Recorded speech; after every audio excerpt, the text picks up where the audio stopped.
100 দিন তো অনেক সময়, বাংলাদেশে তারা কি অবদান রাখতে পারে সেটাই বোধহয় করা খুব জরুরি।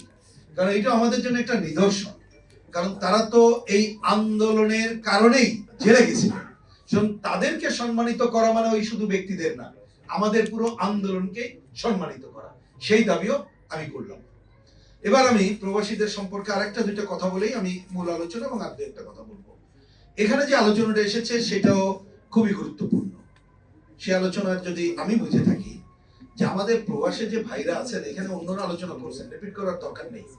আমরা চাই প্রবাসে যারা থাকেন, নিশ্চয়ই আমরা জানি, আমরা দুই একবার যারা গেছি, আমি যদি রাজনৈতিক কারণেই পৃথিবীর বিভিন্ন দেশে যাওয়ার সুযোগ হয়েছে, দেখার সুযোগ হয়েছে কি দুঃসহ জীবন যারা কি বলে কম আয়ের জীবনযাপন করেন আমরা জানি। আরব দেশেও দেখেছি, ইউরোপেও দেখেছি। এগুলো কিন্তু বাংলাদেশে অনেকে ভাবতেও পারে না যে একটা ঘরের মধ্যে 3 তলা ঘর, সেইখানে থাকে। আমি প্যারিসে নিজে দেখেছি, বাহরাইনে দেখেছি কি দুঃসহ থাকে। বেশি আমার যাওয়ার সুযোগ হয়নি, কিন্তু আমরা জানি। কিন্তু তারা টাকা পাঠাতে কিন্তু কমতি করে না। এখানে আমাদের এক ভাইরা বলেছেন ঠিকই, সবাই কিন্তু রেমিটেন্স যোদ্ধা না।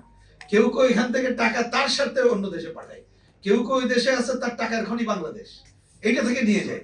আমরা কিন্তু তাদের নিয়ে কথা বলছি না, তারা মোটেই রেমিটেন্স যোদ্ধা না। এই ব্যাপারে আমি শতভাগ একমত, যে আলোচনা এখানে হয়েছে এটা কারেক্ট। তো যাই হোক, এই যে যারা যান তাদের জীবনের এখানে ওনারা হয়তো 2টা দিক তুলে ধরেছেন, আর আলোচনার 3টা দিক, সেটাও গুরুত্ব দেওয়া দরকার বলে মনে করি। প্রথম হচ্ছে তারা যখন যাবেন কেন এত টাকা লাগবে, কেন তারা এই সংকটের মধ্যে পড়বেন।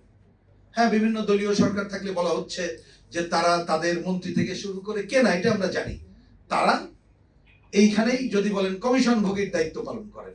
এখন অন্তর্বর্তীকালীন সরকার অবশ্যই দ্রুততার সাথে যদি এই ধরনের একটা উদাহরণ আমরা তৈরি করতে পারি যে যারা যাবেন তারা নির্বিঘ্নে যে প্রয়োজনীয় টাকা এটা দিয়ে যাবেন, তাহলে এই ট্রেনটা সেট করাটা খুব জরুরি বলে মনে করি। এটা 1 নম্বর। 2 নম্বর হচ্ছে যারা যান, এটা গুরুত্বপূর্ণ কথা, কিন্তু এই ভাইরাই বলেছেন যে যাওয়ার পরে তার এবং পারিবারিক জীবন এইখানে কিন্তু অনেকের বিপর্যস্ত হয়ে যায়।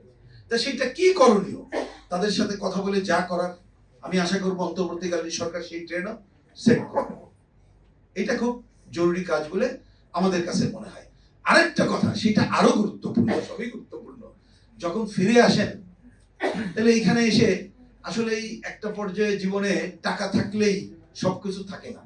তার যদি সমাজটা না থাকে, সামাজিকতা না থাকে, এখানে কিছু করণীয়তা থাকে, সেটা বোধহয় আরেকটা বিপত্তির জন্ম দেয়। তা সেটা তো আমাদের ভাবতে হবে। কারণ পৃথিবীতে যেটা তথ্যে দেখলাম 168টা দেশে যায়, এটা কিন্তু কল্পনা করা যাবে না। এবং আসলে আমার ধারণা আমরা কেউ এই নাম বলতে পারবো না কোন কোন দেশে।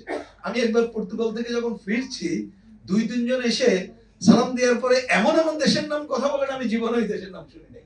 আমি বললাম, ভাই এই দেশে বাঙালি থাকে? হ্যাঁ, আমরা তো এরকম বলে 47 জন আছি। একজন বললো যে ভাই আমরা প্রায় শতাধিক আছি। আমি তারা তো ওইখানে বসেই টাকা পাঠানোর কাজ করছে। তা যাই হোক, ওই আলোচনা না যাই। তা আমি মনে করি এই যে গুরুত্বপূর্ণ প্রশ্নগুলো এসেছে, আমরা আমাদের